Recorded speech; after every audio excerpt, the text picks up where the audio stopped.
The great hall of the elvish homeworld sparkled with crystalline architecture that caught and refracted the light of 3 setting suns. Princess Lyrelay stood at the center of the vast chamber, her silver hair cascading down her back like liquid moonlight, while dozens of alien dignitaries from across the galaxy watched in silence. The selection ceremony, held once every 100 years, would determine her mate and forge crucial political alliances between the Elvish Empire and other spacefaring civilizations. Representatives from the Draconian hegemony had arrived first, their scaled hides gleaming with ceremonial armor. The crystalline collective sent their most distinguished ambassadors, beings of pure mineral consciousness, whose thoughts chimed like distant bells. Even the mysterious void dancers had emerged from their dark nebulae to participate, their shadowy forms barely visible in the dancing lights. Yet as each potential suitor approached the princess, they withdrew after brief consideration. The dragons declared her too delicate for their harsh volcanic worlds. The crystal beings found her organic nature incompatible with their mineral existence. The void dancers whispered that her life force burned too brightly for their realm of eternal shadow. "This is unprecedented," Elder Thane murmured to his fellow council members, his ancient features creased with concern. "Never in our history has a selection ceremony failed so completely." Princess Lyrelay maintained her composure despite the growing whispers and sideways glances from the assembled crowds.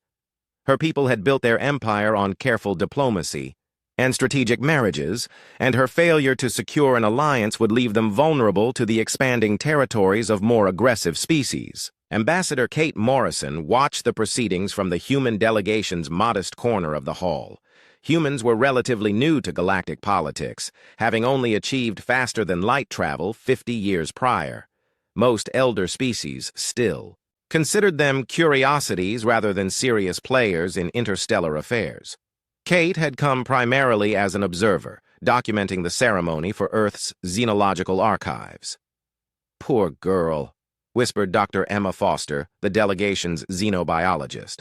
"All this political theater must be crushing for someone so young." Kate studied the princess more carefully. Despite her ethereal appearance, something in Lyrelay's bearing suggested strength rather than fragility. The way she held herself, spoke, of someone accustomed to responsibility and capable of bearing great weight. Her responses to each rejected suitor remained graceful and diplomatic, even as the ceremony descended into embarrassing failure.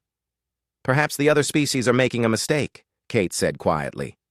The final alien delegation completed their rejection as the hall fell into uncomfortable silence. Elder Thane stepped forward, preparing to formally close the failed ceremony, when Kate found herself rising from her seat. "Wait!" she called out, her voice carrying clearly across the vast space. "The human delegation requests permission to participate."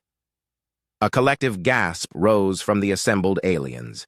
Humans had never participated in an elvish selection ceremony. Most species considered them too young and primitive to warrant such consideration.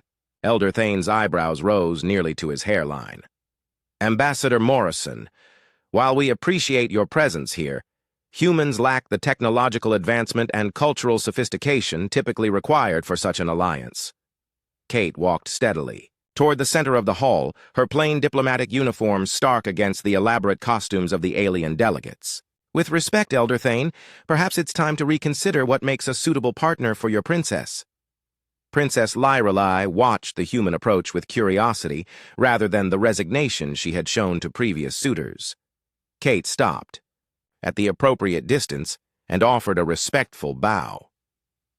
"Princess Lyrelay," Kate began, her voice steady and clear. "I won't pretend that humanity can offer the ancient wisdom of the dragons or the technological marvels of the crystal beings. We're young, we're still learning, and we make plenty of mistakes." The princess tilted her head slightly, encouraging Kate to continue. "But what we lack in age, we make up for in adaptability. We've survived ice ages and plagues, built civilizations from nothing, and reached for the stars despite having no natural gifts for space travel. We don't see your organic nature as a weakness. We see it as proof that life finds incredible ways to flourish." Kate took a small step closer. The other species look at you and see incompatibility with their existing ways. Humans look at differences as opportunities to learn something new. We've spent our entire history adapting to new environments and challenges. And what would humanity offer the Elvish Empire? Princess Lyrelai asked, speaking directly for the first time during the ceremony. Partnership, Kate replied immediately. Not domination or absorption, but genuine cooperation. Humans are natural collaborators. We've learned that diverse perspectives make us stronger, not weaker. Your people's wisdom and our innovation could accomplish things neither of us could achieve alone. Elder Thane stepped forward, his expression skeptical. Humanity has been spacefaring for barely half a century. What possible advantage could such a young species provide? Kate smiled. Because we're young, we haven't yet decided what's impossible. Give us a problem that the older species have accepted as unsolvable, and we'll find a way around it simply because we don't know enough to give up. Princess Lyrelai moved closer, studying Kate with intense green eyes that seemed to look beyond surface appearances. You speak of adaptation and collaboration, but how do I know humans won't simply try to change us to suit their preferences? Because changing you would defeat the entire purpose, Kate answered honestly. Humans don't want a partner who's just like us. We want a partner who challenges us to become better than we are. Your people's connection to nature, your long perspective on galactic politics, your mastery of sustainable technology, these are exactly the things humanity needs to learn. The hall remained silent as the princess considered Kate's words. Finally, she spoke again. And what of the practical concerns? Our lifespans, our biological differences, our conflicting cultural practices? Kate's expression grew thoughtful. Those are real challenges, but they're not insurmountable obstacles. Humans have always been good at finding creative solutions to biological and cultural differences. We can work together to address each issue as it arises, rather than assuming incompatibility from the start. Princess Lyrelai turned to Elder Thane. What say you, honored elder? Should we consider this unprecedented proposal? Elder Thane looked between Kate and the princess, then at the various alien delegations who had already rejected the alliance.